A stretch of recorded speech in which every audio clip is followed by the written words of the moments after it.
Start कर रहे हैं रिएक्ट जेएस हमारे फ्रंट एंड डेवलपमेंट के लिए। ठीक है, फ्रंट एंड डेवलपमेंट में हम रिएक्ट जेएस इस्तेमाल करें तो रिएक्ट जेएस में हमारे पास जो है कंपोनेंट्स होंगे, JSX एलिमेंट्स होंगे, राउटिंग होगी, स्टाइलिंग कैसे करते हैं, और आखिर में हम CRUD एप्लीकेशन यहाँ पे बना रहे होंगे जिसमें हम पूरा CRUD ऑपरेशन यानी कि क्रिएट, रीड, अपडेट और डिलीट कर रहे होंगे।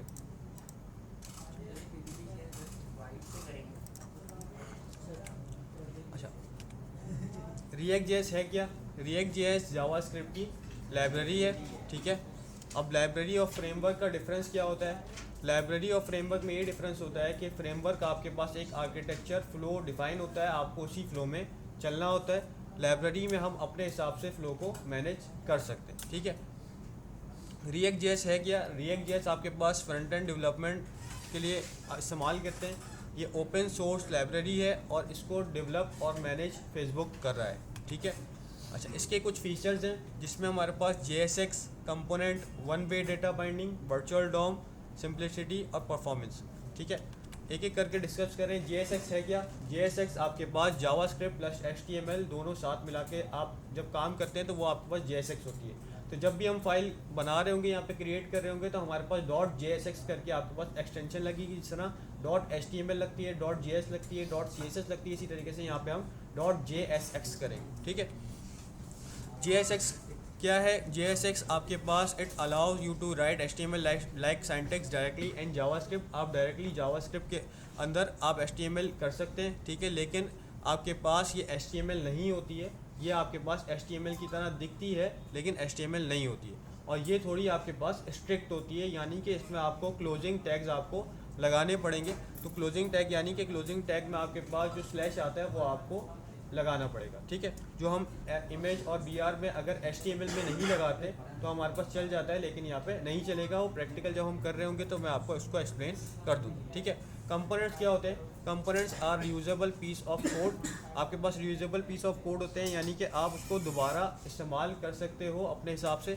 ठीक है, जब चाहो। जिस तरह नेवबार है आपकी वेबसाइट में, आपने एक दफ़ा बना लिया, आपको पेजेस में, मल्टीपल पेजेस में वही सेम नेवबार चाहिए तो आप बस कॉल करोगे और आपके पास वो नेवबार शो हो जाएगा। ये सेम उसी तरीके से काम करता है जैसे आपका फंक्शन जावास्क्रिप्ट का या किसी भी प्रोग्रामिंग लैंग्वेज का फंक्शन आप इस्तेमाल करते हैं, बस पैरामीटर्स चेंज करते हैं, आर्ग्यूमेंट्स चेंज करते हैं, आपके पास वैल्यू चेंज हो जाती है। यहाँ पे हम वही काम कर रहे होंगे, आपके पास हम UI बना रहे होंगे और यहाँ पे हम UI को रियूजेबल बना रहे हैं। ठीक है, building blocks of react application, यानी कि आप छोटे छोटे ब्लॉक्स यानी कि आप कंपोनेंट्स बनाते जाएंगे, जब उसको साथ जोड़ते जाएंगे तो आपके पास एक वेबसाइट बनती जाएगी।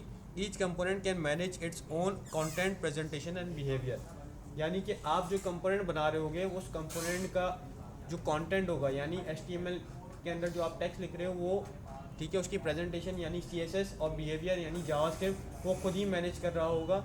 आप एक कंपोनेंट के अंदर तीनों चीज़ें मैनेज कर सकते हो, एक्सटर्नल आपको जाने की ज़रूरत नहीं पड़ेगी। ठीक है, तो रिएक्ट कंपोनेंट्स की हमने बात की, भाई कंपोनेंट्स हैं 4, उसको मिला के हमने पूरी एक वेबसाइट क्रिएट कर दी है। ठीक है, वन वे डेटा बाइंडिंग क्या होता है कि आपका पेरेंट से चाइल्ड की तरफ आप डेटा पास कर सकते हो, चाइल्ड से पेरेंट में आपका डेटा वापस नहीं आ सकता। ये किसके थ्रू होता है? ये होता है प्रॉप्स के थ्रू। हम आगे जाएंगे। प्रॉप्स होते हैं क्या है? वो सिमिलर टू पैरामीटर्स होते हैं, जो हम पैरामीटर्स फंक्शन में इस्तेमाल कर चुके हैं, वैसे ही आपके पास प्रॉप्स भी होते हैं, बस नाम डिफरेंट है, काम सेम है आपके पास। ठीक है, तो पेरेंट से चाइल्ड में हम डेटा पास कर सकते हैं, ये है वन वे। टू वे क्या हो जाएगा कि चाइल्ड से पेरेंट पे दोबारा आए, वो टू वे हो जाएगा, लेकिन यहाँ पे नहीं होता। उसके लिए फिर हम कॉन्टेक्स्ट API को इस्तेमाल करते हैं और फिर उसके हम ग्लोबल स्टेट मैनेजमेंट करके फिर उसको हम कर सकते हैं। ठीक है, तो रिएक्ट हमको one way data binding provide करता है पेरेंट से चाइल्ड की तरफ। ठीक है, वर्चुअल डॉम क्या होता है? Virtual DOM is a mirror copy of the actual DOM, is faster to manipulate. ये आपके पास रियल डॉम की कॉपी होती है जो फास्ट होती है मैनिपुलेशन के लिए। यानी कि जो हमने बात की थी पिछली क्लास में कि भाई आपके पास एक आप HTML का पेज है, अगर आप उसमें कोई चेंजेस करेंगे तो वो चेंज करने के बाद आपको पूरा पेज रीलोड करना पड़ेगा। तो यहाँ पे उसकी कॉपी बन जाती है और कॉपी में आपके पास ट्रैक हो रहा होता है रियल डॉम के साथ कि आपके पास रियल में और वर्चुअल में क्या डिफरेंस है और क्या चेंजेस करवानी है। तो स्पेसिफिक जो चेंजेस करवानी है वही आपके पास चेंजेस होती हैं, बाकी चेंजेस आपके पास नहीं होती। ठीक है, इसकी वजह से ये फास्ट हो जाता है। ठीक है, This process ensures the only the necessary changes are made to the actual DOM, leading to better performance, especially in complex or frequent updated UI. जहाँ पे UI frequently अपडेट हो रही हो, चेंज हो रही हो, वहाँ पे आपके पास ये ज़्यादा फ़ायदेमंद है, ठीक है। सिंप्लिसिटी, इजी टू लर्न है और परफॉर्मेंस लाइट वेट है और ये टाइम नहीं लेता रिस्पॉन्स करने में, ठीक है। फिर हम डिस्कस कर रहे थे कि रिएक्ट किस तरीके से वर्क करती है। All these individual blocks are called component, जैसे हमने बात की भाई सारे इंडिविजुअल ब्लॉक्स आपके पास कंपोनेंट है और combining all these components creates a website. तो आपके पास वेबसाइट क्रिएट हो जाएगी जब इन कंपोनेंट्स को आप कंबाइन कर देंगे, ठीक है। अच्छा, अगर आप रिएक्ट काम कैसे कर रही है वो एक एग्जांपल है। If you want to change our header never we does not need to change whole website and does not need to reload our website. अब आपको हेडर या नेवर चेंज करना है तो आप सिर्फ उसी में चेंजेस करोगे तो वो वही चेंज होगा, बाकी आपकी वेबसाइट में कोई चेंजेस नहीं आएंगे, बाकी वेबसाइट को आपको रीलोड करने की ज़रूरत नहीं पड़ेगी, ठीक है। एक एग्जांपल देखी थी कि भाई आर्टिकल आपके पास वेबसाइट है जिसमें आर्टिकल आप चेंज करना चाहते हो नेक्स्ट करके, तो आप जब नेक्स्ट करोगे तो सिर्फ आर्टिकल चेंज होगा, आपका नैप बार, अपर मेन्यू, लोअर मेन्यू चेंज नहीं होगा, ठीक है। तो ये हमारे पास रिएक्ट है, ठीक है। अब हम इसकी इंस्टॉलेशन की तरफ आ रहे हैं। इंस्टॉलेशन कैसे होगी इसके लिए आपको चाहिए Node.js, ठीक है। सबसे पहले आपको Node.js चाहिए, तो Node.js आपको इंस्टॉल करना पड़ेगा। अगर आपके पास नहीं है तो आप इंस्टॉल कर लोगे, अगर है तो आप उसी पे जाएंगे, ठीक है। चेक करने के लिए आप कमांड प्रॉम्प्ट में आओगे और node-v आप कमांड चलाएंगे तो आपको Node.js का वर्जन पता चल जाएगा कि कौन सा है। 24.11.1 हमारे पास है, यानी कि ये लेटेस्ट वर्जन ही होगा, ठीक है। आपको यहाँ पे रिएक्ट के लिए 18+ वर्जन चाहिए, 18 से डाउन वाला वर्जन आपको नहीं चाहिए। अगर वो होगा तो आपको अपग्रेड करना पड़ेगा, ठीक है। यहाँ के जो सिस्टम्स हैं उनमें हो सकता है Node.js का आपके पास पुराना वर्जन हो तो लेटेस्ट वर्जन आपको इंस्टॉल करना पड़ेगा, ठीक है। अच्छा, Node.js इंस्टॉल कैसे करते हैं? अगर आप नए हैं, ठीक है, आप पहली दफ़ा काम कर रहे हो तो Node.js कैसे इंस्टॉल करना है? आपने गूगल पे जाना है और लिखना है Node.js डाउनलोड, ठीक है। Node.js डाउनलोड लिखेंगे आप, Node.js की पहली लिंक आ जाएगी आपके पास। यहाँ पे आपने विंडोज़ करना है, आपका लिनक्स है, जो भी आपके पास है आप उस ऑपरेटिंग सिस्टम के हिसाब से डाउनलोड कर सकते हैं। हमारे पास विंडोज़ इंस्टॉलर आ रहा है MSI, आप इसको क्लिक करोगे और ये आपके पास इंस्टॉलेशन स्टार्ट हो रही है, ठीक है, ठीक है। Node.js हमारे पास इंस्टॉल हो गया, अब इसको डाउनलोड हो गया, अब इसको इंस्टॉल कर रहे हैं हम, ठीक है। बस आपने नेक्स्ट करना है और कुछ नहीं करना, ठीक है। कुछ सेकंड लोड होगा, अब ये नेक्स्ट का ऑप्शन आ गया हमारे पास। नेक्स्ट क्लिक किया आपने, एक्सेप्ट करना है और आपने फिर नेक्स्ट करके इसको कंटिन्यू करना है।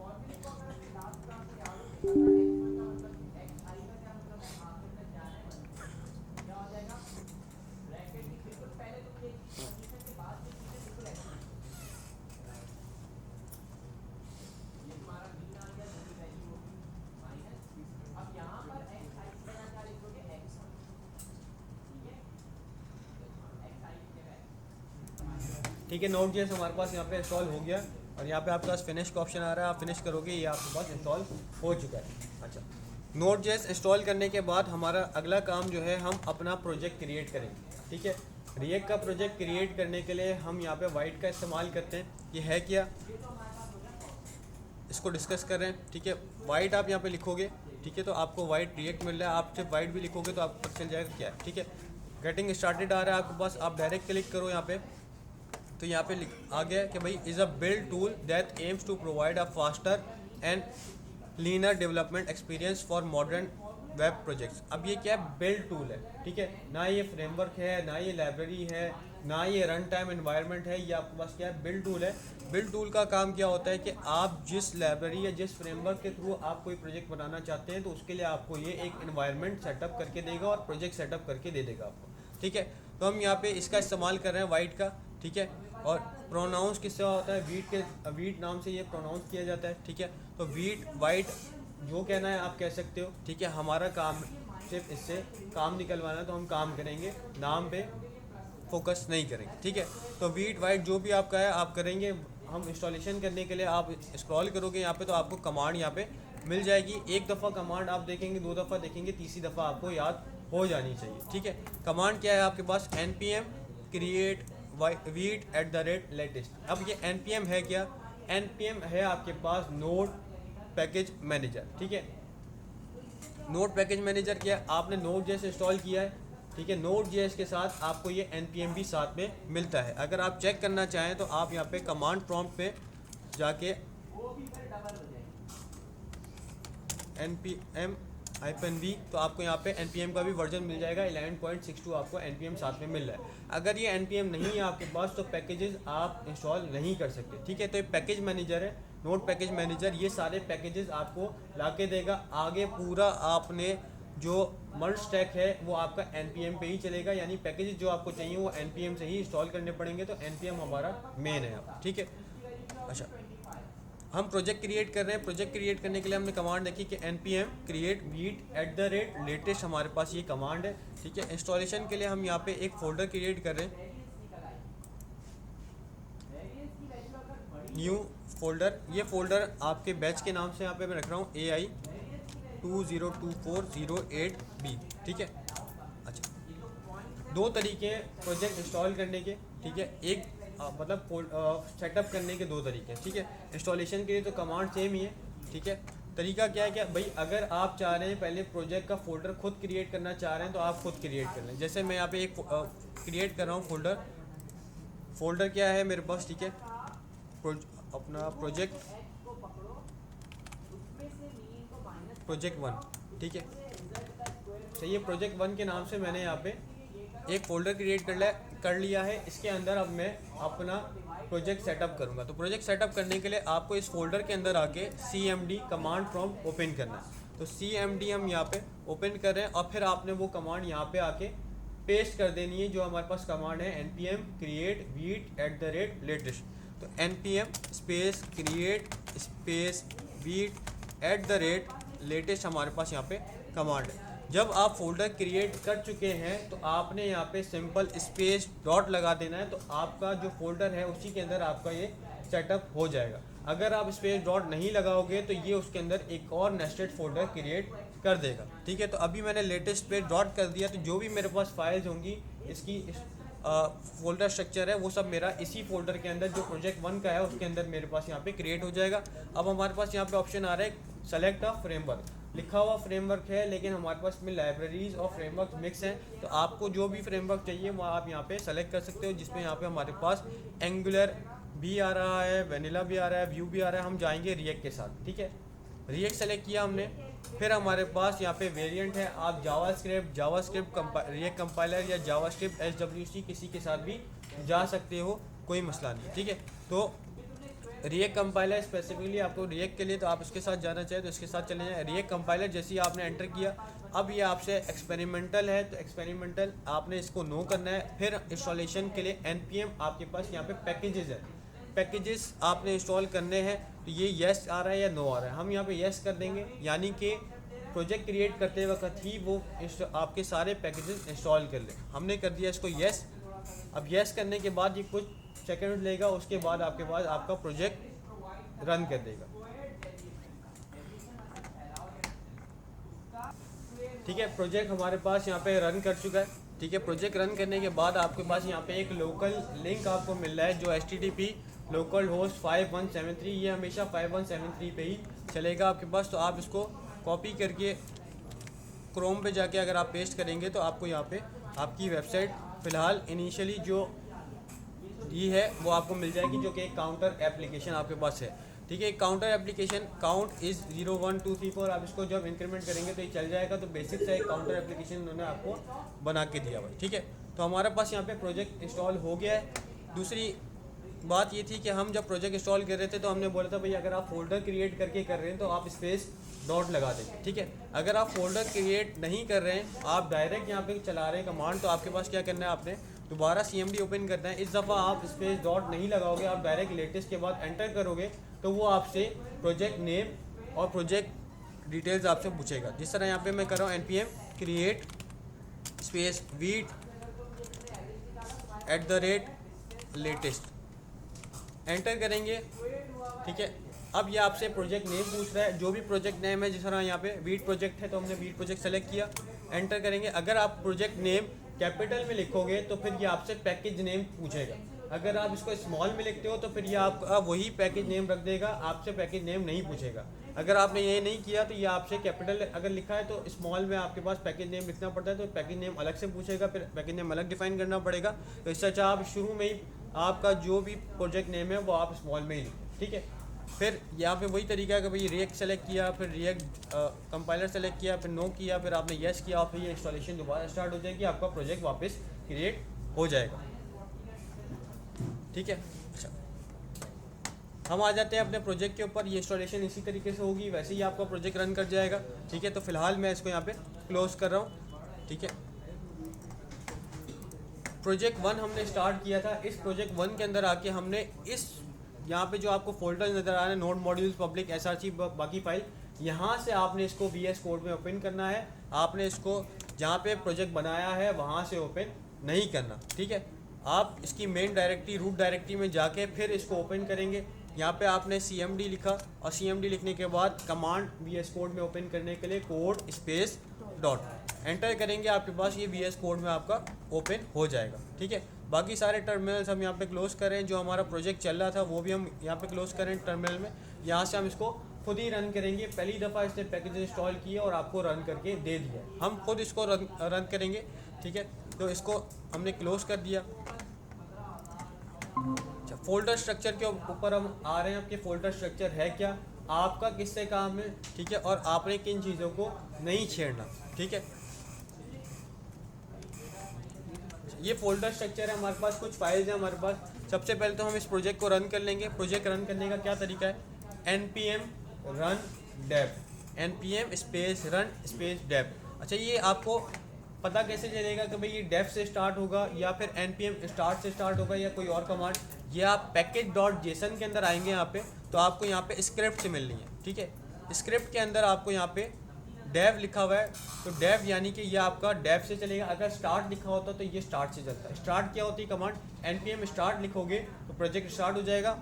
नहीं तो अगर डेव लिखा हुआ है बैकएंड या फ्रंट एंड आगे जब भी जाएंगे तो आपने npm रन डेव करना है, ठीक है।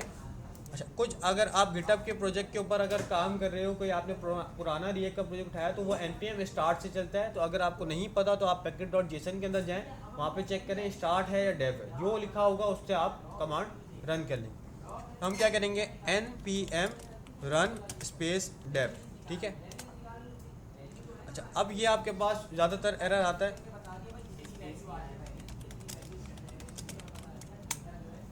ठीक है। अच्छा, वैसे अगर ये नहीं चलता, आपके पास कुछ इसी तरीके से एक एरर आएगा। अगर ऐसा कोई एरर आता है तो फिर ये आपका बाईपास पॉलिसी का एरर होता है, ठीक है। आपने क्या करना है, जो भी आपके पास एरर आ रहा है उसको आप कॉपी करें, आप जाएं गूगल पे या जेमिनाई जो भी आपने ओपन करना है वहाँ पे पेस्ट करेंगे। एक आपको सेट बाईपास पॉलिसी की आपको वो कमांड देगा, वो आपने पावर शेल एडमिन के ऊपर आपने चला देनी है और येस ऑल कर दोगे तो वो आपके पास चल जाएगा, ठीक है।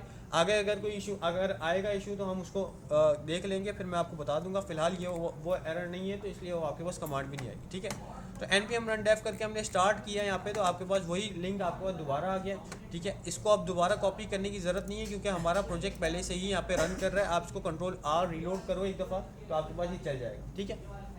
वरना ये ऑटोमेटिकली अपडेट खुद ही हो जाएगा। जब URL है तो आपके पास ऑटोमेटिकली अपडेट हो जाएगा। रिएक्ट का यही फ़ायदा है कि जब आप चेंजेस करते हो तो ऑटोमेटिकली चेंजेस हो जाएंगे, ठीक है।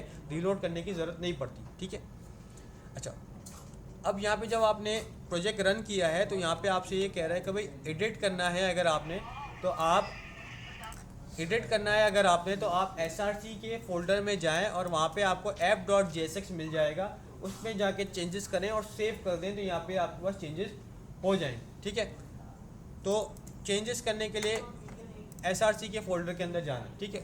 लेकिन उससे पहले हम बाकी फोल्डर्स को भी डिस्कस कर लेते हैं, बाकी फाइल्स को भी डिस्कस कर लेंगे। ये नोड मॉड्यूल्स का फोल्डर है। ये नोड मॉड्यूल्स का फोल्डर, इसके अंदर आपके पास सारे पैकेजेस हैं। ये पैकेजेस और डिपेंडेंसीज कहाँ से आ रही हैं, ये आपके पास package.json में डिफाइन हुआ है कि भाई रिएक्ट है और रिएक्ट डॉम में और जो पैकेजेस करोगे वो यहाँ पे आपके पास ऐड होते जाएंगे। package.json में होना चाहिए। अगर नोड मॉड्यूल्स का फोल्डर डिलीट भी हो जाता है तो हम इसको दोबारा ला सकते हैं, ठीक है। अगर नोड मॉड्यूल्स का फोल्डर डिलीट नहीं हुआ लेकिन आपका यहाँ पे पैकेजेस में नहीं लिखा हुआ तो ये आपका नहीं काम करेगा। तो डिपेंडेंसीज यहाँ पे होनी चाहिए, package.json को कुछ नहीं होना चाहिए, ठीक है।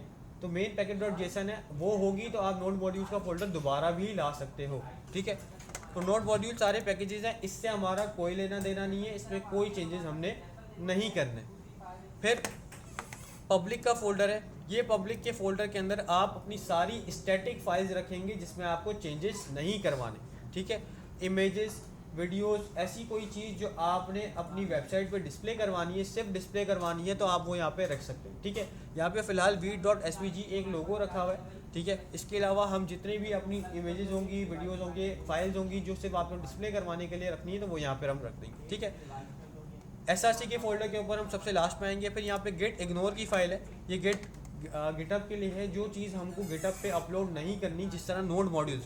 अब ये नोड मॉड्यूल्स का फोल्डर बहुत हैवी होता है, तो हम गिटअप पे अपलोड नहीं करते। तो ये आपके पास वैसे भी हमने एक बात की कि भाई package.json अगर होगा तो आपके पास ये दोबारा आ सकता है, तो हम इसको गिटअप पे नहीं ले जाते, ठीक है। फिर कॉन्फ़िग की ये आपके पास अलग से फाइल है, इसका हमारे पास फ़िलहाल कोई काम लेना देना नहीं है। index.html की हमारे पास एक फ़ाइल आ गई है। index.html की ये वही मेन फाइल है जिसकी वजह से हम इसको सिंगल पेज एप्लीकेशन कहते हैं रिएक्ट को। क्यों रिएक्ट हमारे पास सिंगल पेज एप्लीकेशन इसीलिए कि एक ही HTML की फ़ाइल के ऊपर हम काम करते हैं, यानी कि इसके अंदर डॉम मैनिपुलेशन होगी, लेकिन वो वर्चुअल डॉम के थ्रू होगी, हम डॉम मैनिपुलेशन डायरेक्टली नहीं करते, और HTML की और कोई फ़ाइल बनाते भी नहीं है। एक ही फाइल के ऊपर काम करना है, यहाँ पे HTML से आपका और कोई लेना देना नहीं है, ठीक है। फिर हमारे पास यहाँ पे package.json की फ़ाइल है, इसी तरीके से package.log.json की फ़ाइल है, जो उन पैकेजेस की और डिस्क्रिप्शन डिटेल्स यहाँ पे ऐड होती हैं, प्रोजेक्ट की डिटेल्स। फिर रीडमी फ़ाइल है, किस तरीके से प्रोजेक्ट रन करना है, क्या है वो इसमें आ जाता है। फिर वीड कॉन्फ़िग, वीड की ये अपनी फ़ाइल है, जो हमने वीड से प्रोजेक्ट बनाया है, तो वीड अपने साथ एक अपनी फ़ाइल लेके आता है जिसमें कॉन्फ़िगरेशन हुई हुई है, क्या चीज़ के भाई यहाँ पे आप क्या इस्तेमाल कर रहे हो। यहाँ पे हम रिएक्ट इस्तेमाल कर रहे हैं, तो यहाँ पे रिएक्ट लिखा हुआ है। अगर आपके पास व्यू इस्तेमाल हो रहा था, एंगुलर हो रहा होता, तो फिर यहाँ पे एंगुलर या व्यू आपके पास आ रहा होगा, ठीक है। अच्छा, ये हमने कर लिया है, सही है। फिर आते हैं अब SRC के फोल्डर के अंदर, ठीक है। SRC का फोल्डर ये आपका मेन फोल्डर। अभी तक हमने किसी चीज़ के ऊपर भी काम नहीं किया, किसी फाइल को भी नहीं छेड़ा है, ठीक है। हम आ गए SRC के फोल्डर के अंदर। यहाँ पे आपको 4 फाइल्स नज़र आ रही हैं और एक फोल्डर नज़र आ रहा है। फोल्डर हमारा है एसेट्स का फोल्डर। एसेट्स के फोल्डर के अंदर आपके पास यहाँ पे एक लोगो रखा हुआ है react.svg। यहाँ पे भी आप अपने इमेजेस या आप अपने वीडियोस रख सकते हो, लेकिन हम पब्लिक के फोल्डर में ही ज़्यादातर रखेंगे। तो ये एसेट का फोल्डर हमने कर दिया डिलीट, ठीक है। हम आगे जाके रखना चाहें तो एसेट का फोल्डर बना के रख देंगे, ठीक है। फिर हम आ गए 4 फाइल्स के ऊपर। यहाँ पे 4 फाइल्स हैं, main.jsx, index.css, app.css और app.jsx। अब जैसे कि नाम से पता चल रहा है कि भाई app.css app.jsx के लिए होगा और index.css main.jsx के लिए होगा, सही है। तो 2 CSS और 2 JSX की फ़ाइल है। अब हो क्या रहा है, ये आपस में कैसे लिंक हुई हुई है, इसके ऊपर हम बात कर रहे हैं। हम HTML की फ़ाइल में आ रहे हैं यहाँ पे, और HTML की फ़ाइल में अगर आप यहाँ पे चेक करें तो आपको यहाँ पे एक div यानी कि ID रूट कंटेनर आपको यहाँ पे मिल रहा है, सही है। काम कुछ नहीं हुआ हुआ, बस एक ID रूट कंटेनर आपको यहाँ पे मिल रहा है। नीचे आपके पास स्क्रिप्ट यानी कि JS वाली फ़ाइल लिंक हुई हुई है। वो JS वाली फ़ाइल कौन सी है, SRC के अंदर main.jsx, यानी कि index.html लिंक हुई हुई है main.jsx के साथ। हम आगे main.jsx के अंदर, जो हमारी 4 फाइलों में से एक फ़ाइल है, ठीक है। अब इसके अंदर क्या हो रहा है, सिर्फ समझने का काम है। अभी तक हम सिर्फ समझ रहे हैं कि हो क्या रहा है, इसमें काम कुछ नहीं करना हम, कि अगर इन केस आगे जाके कहीं कोई 19-20 हो जाता है तो आप सेट कर सकते हो, ठीक है, वरना ये सब सेट मिलेगा आपको, ठीक है। जब काम करना स्टार्ट करेंगे तब मैं आपको बता दूंगा भाई यहाँ पे आपने काम करना है अब, ठीक है। अभी सिर्फ समझने के लिए सारी चीज़ें, ठीक है। अच्छा, फिर आपको यहाँ पे इम्पोर्ट हुई हुई कुछ चीज़ें, यहाँ पे आपको क्रिएट रूट मिल रहा है। अब यहाँ पे ये आपसे 2 चीज़ें मांगता है, क्या दिखाना है और कहाँ दिखाना है, ठीक है। 2 चीज़ें आपसे पूछ रहा है, कहाँ दिखाना है पहले हम वो बताएंगे कि भाई कहाँ दिखाना है। तो क्रिएट रूट करके यहाँ पे document.getElementById, ये आपके प्रोजेक्ट में सिर्फ एक जगह पे ही होता है, जो कि यहाँ पे होता है। हमने बोला document.getElementById रूट उठा लो, और ये रूट कौन सा है, ये वही रूट है जो index.html में है आपके पास, ठीक है। ये बता दिया हमने कहाँ दिखाना है। अब क्या दिखाना है, उसके अंदर हम .render का मेथड चला रहे हैं, और रेंडर मेथड के अंदर हम यहाँ पे एक ऐप कॉल कर रहे हैं। ये ऐप आपका सेल्फ क्लोजिंग टैग, अभी आप समझ लें कि सेल्फ क्लोजिंग टैग है, वरना ये सेल्फ क्लोजिंग टैग नहीं है, आपके पास एक कंपोनेंट कॉल कर रहे हैं, ठीक है। कंपोनेंट पे जब हम आगे आएंगे तो पूरा डिस्कस करेंगे। फिलहाल अभी आपके पास ये ऐप आपके पास एक सेल्फ क्लोजिंग टैग है, यानी ये आपकी वही फाइल है दूसरी वाली app.jsx, ठीक है। और स्ट्रिक्ट मोड है, ये स्ट्रिक्ट मोड क्या है ये भी हम बता देता हूँ कि भाई स्ट्रिक्ट मोड हमारे पास यहाँ पे एरर्स को थोड़ा और बेहतर तरीके से हैंडल करता है, स्ट्रिक्टली हैंडल करता है स्ट्रिक्ट मोड, इसलिए आप इसको हटाना चाहे हटा दें, ठीक है, कोई इशू नहीं है, ठीक है, सही है। लेकिन आपके पास क्लोजिंग और ओपनिंग टैग आपके पास होगा, ठीक है। अच्छा, ये ऐप हमारे पास है, इस ऐप को आप कहाँ से उठा रहे हैं, app.jsx से इंपोर्ट किया हुआ है। हम आ जाते हैं app.jsx के अंदर। app.jsx के अंदर हम आ गए, यहाँ पे क्या काम हुआ हुआ है, यहाँ पे आपके पास कुछ काम हुआ हुआ है, ये आपके पास कुछ इंपोर्ट हुई हैं फाइल्स, आपके पास कुछ लोगोज इंपोर्ट हुए हैं, ठीक है। फिर आपके पास एक फंक्शन बना हुआ है ऐप का, और फिर उसके अंदर रिटर्न हुआ हुआ, और यहाँ पे आपके पास कुछ HTML का कोड हुआ हुआ है, ठीक है। अभी तक हम कंपोनेंट पे नहीं आए कि कंपोनेंट बनता कैसे, क्या क्या है वो कहानी, तो हम अभी उसके ऊपर नहीं आ रहे हैं। अभी आपने जो काम करना है वो ये करना है कि आपके पास ये एक कंटेनर मिल रहा है बगैर नाम का, ठीक है। ये कंटेनर यहाँ पे भी है, और अभी जब मैंने यहाँ पे स्ट्रिक्ट मोड हटाया तो यहाँ पे भी ये बन गया, ठीक है। तो ये है क्या, ये है आपके पास रिएक्ट फ्रेगमेंट। रिएक्ट फ्रेगमेंट खाली कंटेनर को कहते हैं जो आपके पास बगैर नाम का कंटेनर होता है, जिसके पास होता वो डिफ की तरह ही है, लेकिन उसके पास डिफ की प्रॉपर्टीज़ नहीं होती, यानी मार्जिन पैडिंग जो एक्स्ट्रा डिफ के पास होती है वो आपके पास नहीं होती। अब क्या होता है कि आप जब ये लगाते हैं तो ये लगाने का मकसद ये है कि बीच में आपके पास एक डिव नहीं नज़र आएगा, आपको डायरेक्टली वो वाला कंटेंट डायरेक्ट इसमें नज़र आएगा, ठीक है। ये अभी जब हम आगे काम करेंगे तो मैं आपको डायरेक्ट ब्राउज़र पे जाकर डिस्प्ले करवा दूंगा। फिलहाल अभी हम क्या करेंगे कि आपके पास ये फाइल है, इसके अंदर आपको बस ये रिएक्ट फ्रेगमेंट मिल रहा है, आप इसको एज अ बॉडी टैग जो HTML का बॉडी का टैग होता है उस तरह कंसिडर करेंगे। बाकी सारा कोड हम यहाँ से हटा रहे हैं, तो सारा कोड आपने यहाँ से हटा दिया, रिएक्ट लोगो पैराग्राफ जो भी था हमने यहाँ से हटा दिया। इसी तरीके से ये इंपोर्ट हुए थे लोगो, इसको भी मैंने हटा दिया, तो आपके पास कुछ खाली सब आपके पास ये हो गया। अब आपने जो काम करना है HTML का काम करना है अभी सिर्फ हमने, और वो यहाँ पे काम करना है, एक लैंडिंग पेज आपने बनाना है, ठीक है। बेसिक सा मैं आपको बताता हूँ। अच्छा, CSS कहाँ होगी, अब CSS की भी बात कर लेते हैं। भाई CSS इंपोर्ट कैसे होती है, आपके पास दो CSS की फाइल है। एक CSS की फाइल आपके पास main.jsx में इंपोर्ट हुई है, वो क्या है, index.css, ठीक है।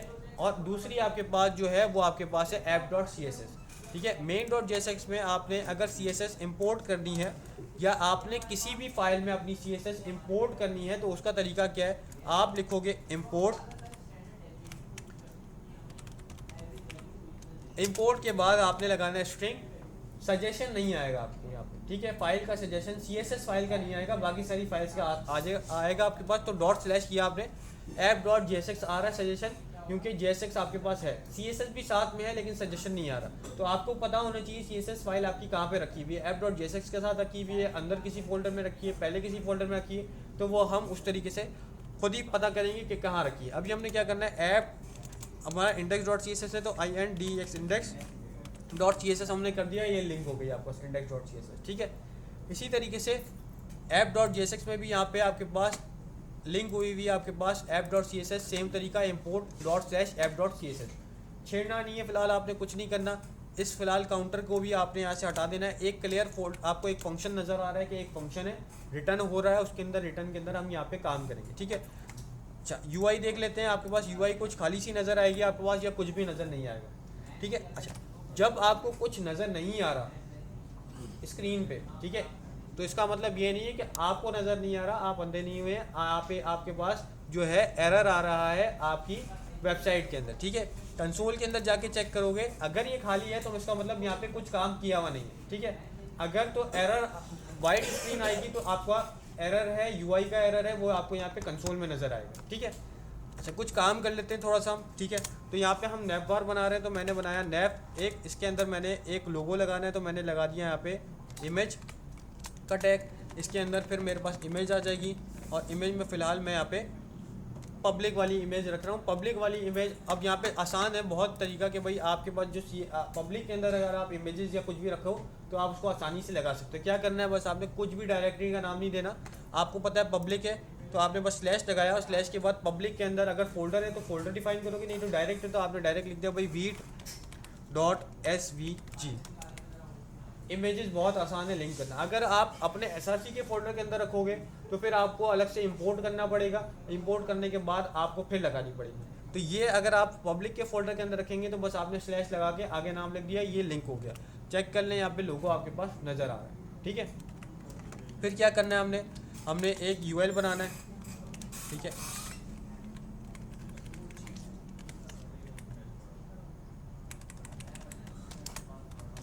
यूएल इसके अंदर मैं एल आई बना रहा हूँ, एल आई यहाँ पर मैंने लिख दिया लिंक, ठीक है।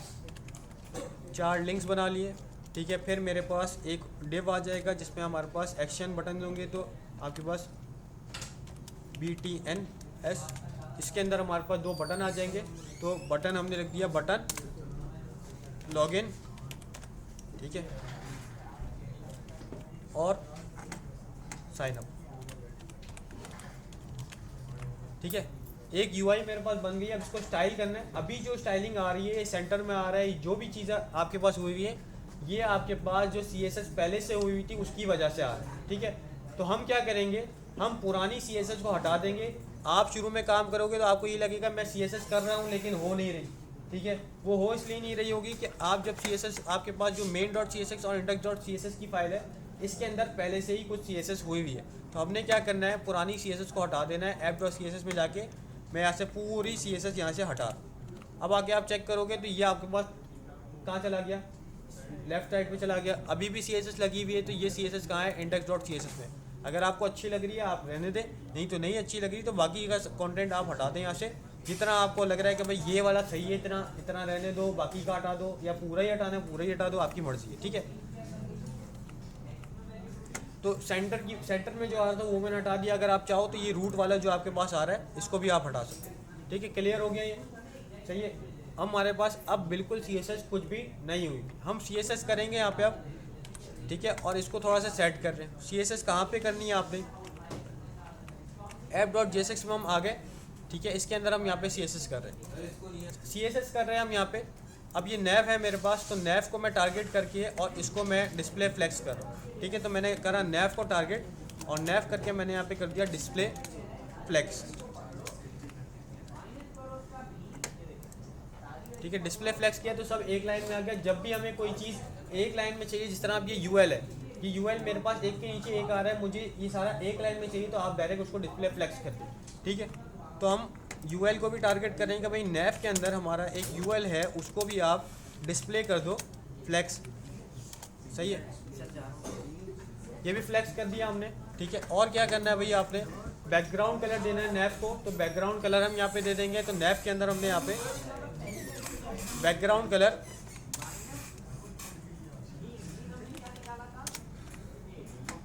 रेड एक बैकग्राउंड कलर दे दिया। हम आ गए यहाँ पे, हमने बैकग्राउंड कलर कर दिया, फ्लेक्स कर दिया। स्पेसिंग चाहिए तो हम यहाँ पे स्पेसिंग करने के लिए यहाँ पे स्पेस बिटवीन लगाएंगे। अगर आपको फ्लेक्स नहीं आता, मैं आपको एक वेबसाइट गेम दूंगा, वो आपने खेलना है, आपको क्लियर हो जाएगा भाई कैसे होगा। अभी बता भी देता हूँ। आपने यहाँ पे करना है जस्टिफाई कंटेंट स्पेस बिटवीन, ठीक है। स्पेस बिटवीन से क्या होगा, यहाँ पे स्पेसिंग आ जाएगी। अब ये स्पेसिंग आ गई, आपको लेफ्ट और राइट भी चला गया। अब आपको एक वाइट कलर का बॉर्डर नज़र आ रहा है जो हमको नहीं चाहिए। ये किस वजह से आ रहा है, ये आपके पास यूनिवर्सल थोड़ी सी आपके पास होती है मार्जिन, उसको हम हटा देंगे। उसके लिए हम क्या करें, index.css में यूनिवर्सल जो आपने काम करना है, फॉन्ट स्टाइल फॉन्ट साइज जो भी आपने यूनिवर्सल रखना है वो आप यहाँ पे index.css में कर दें, ठीक है। हमने बोला यहाँ पे आपके पास मार्जिन आप हटा दें, मार्जिन 0% कर दें, और बॉक्स साइजिंग बॉर्डर बॉक्स, ठीक है। तो ये आपके पास जो कोने पे आपके पास स्पेसिंग आ रही थी वो ख़त्म हो गई। थोड़ी सी पैडिंग चाहिए मुझे, तो मैं यहाँ पे नैव बार को थोड़ी सी पैडिंग दे रहा हूँ, पैडिंग 10px, पैडिंग आ गई। अब ये जो लिंक्स आ रहे हैं ये भी आपस में हैं, गैप चाहिए इसके दरमियान में, तो इसको भी मैं यहाँ पे विथ दूंगा और स्पेस बिटवीन दे दूंगा। तो यहाँ पे मैंने UL दिया हुआ है, इसको हमने विथ दी। विथ कितनी चाहिए आपको, विथ हमने कह दिया 50%, इसको विथ दे दें। 50% विथ आ गई। अभी अगर आपको चेक करना है, अभी भी सही नहीं आ रहा, आप एक बॉर्डर लगा के चेक कर सकते हो। क्या करोगे, एक बॉर्डर लगा दो यहाँ पे, आप बॉर्डर 1px सॉलिड ब्लैक, तो आपको नज़र आ जाएगा भाई इसके पास कितनी स्पेस है और ये कितनी स्पेस ले रहा है, ठीक है। तो एक स्पेसिंग ज़्यादा है इसके पास, लेकिन अंदर आपके पास वो श्रिंक हुए हैं आपस में। तो हम क्या करेंगे, हम इसको जस्टिफाई कंटेंट, क्योंकि फ्लैक्स लगा चुके हैं तो इस पर भी हम जस्टिफाई कंटेंट स्पेस बिटवीन लगा दें, ठीक है। ये स्पेस बिटवीन हो गया आपके पास। UL को हमने वो करना है लिस्ट स्टाइल नन, तो लिस्ट स्टाइल हमने नन कर दिया। ठीक है, तो ये लिंक्स हमारे पास बन गए, हमने लिंक भी बना लिए। ठीक है, बॉर्डर हम यहाँ से हटा देंगे। तो बेसिक सा एक मेरे पास यहाँ पे स्नैप बार क्रिएट होके आ गया है। अभी भी अलाइनमेंट अगर आपको हॉरिजॉन्टल सही नहीं लग रही, वर्टिकल नहीं सही लग रही, तो अलाइन आइटम हमारे पास होता है। अलाइन आइटम सेंटर करोगे आप तो ये सेंटर में आ जाएंगे, एक लाइन में आ गए आप। ठीक है, तो मेरे पास एक बेसिक सा नैप बार बन गया। फिर आप यहाँ पे अगर इमेज लगानी है आगे तो हम पूरी वेबसाइट यहाँ पे क्रिएट कर सकते हैं। ठीक है, तो आप आ गए app.jsx के अंदर, नैप बार हमने लगा दिया था। एक इमेज लगानी है तो मैं यहाँ पे डॉट बैनर बना रहा हूँ। इस बैनर के अंदर मेरे पास एक इमेज आएगी, जिस इमेज को मैं फ़िलहाल बैनर इमेज को ऑनलाइन उठा रहा हूँ। ठीक है,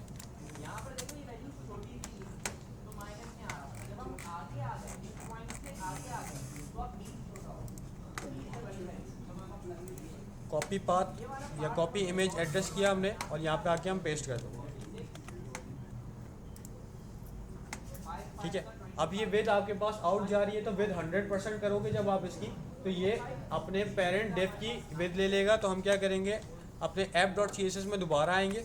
ठीक है, और यहाँ पे हम बता देंगे कि भाई डॉट बैनर के अंदर आपके पास एक इमेज का टैग है, उसकी आप क्या कर दो, विद आप कर दो 100%। ठीक है, तो ये विद आपके पास सेट होगा। इसी तरीके से पूरी आपकी वेबसाइट स्ट्रक्चर बनता जाएगा। अभी तक हमने कंपोनेंट्स के ऊपर काम नहीं किया, अभी तक हम एक ही फाइल के अंदर काम कर रहे हैं। ठीक है, क्लियर है भाई यहाँ तक?